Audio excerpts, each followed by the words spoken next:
Judith Shemla a publié sur son compte Instagram des photos de son visage tuméfié suite à l'agression LAN dernier de son ex-conjoint.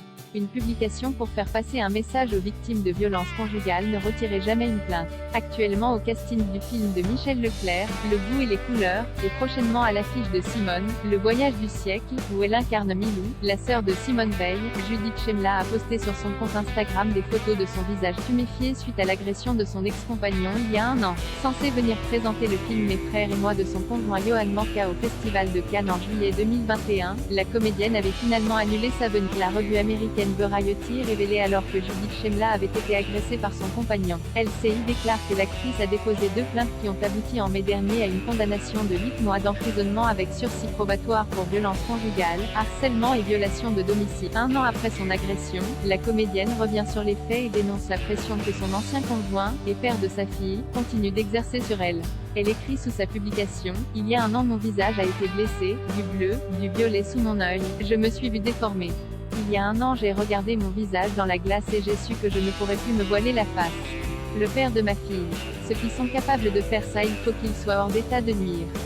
Mais comment? Je n'ai pas honte de cette photo. Mais lui devrait avoir honte, il devrait avoir honte aujourd'hui, un an après, au lieu de continuer à faire pression sur moi, de penser qu'il a encore les moyens de me manipuler, au lieu de pourrir la tête de mon enfant, il devrait avoir honte et se faire discret, chercher vraiment à être pardonné.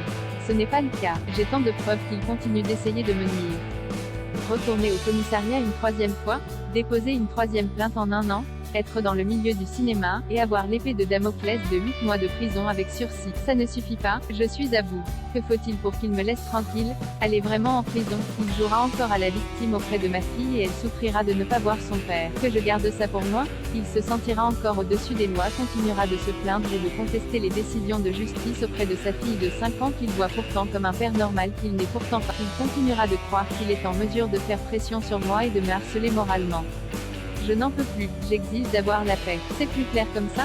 N'ayez pas peur. De nombreuses personnalités telles que Géraldine Nakache, Reda Kateb, Nora Hamzaoui, Nicolas Maury, Clara Luciani, Manu Payet, Céline Salette ou encore Juliette Armanet ont apporté leur soutien à la comédienne et saluent son courage de prendre la parole sur les violences conjugales et le harcèlement. Interrogée aujourd'hui sur France Inter, Judith Shemla remercie les gens pour leur soutien et explique qu'elle a publié les photos de son visage afin de faire passer un message aux victimes: mesdames, n'ayez pas peur, ne retirez jamais une plainte que vous avez déposée. On vous intimidera. On m'a intimidé, on m'a culpabilisé. Parenthèse ouvrante. Parenthèse fermante. Le combat, c'est se porter plainte, se battre pour ses enfants.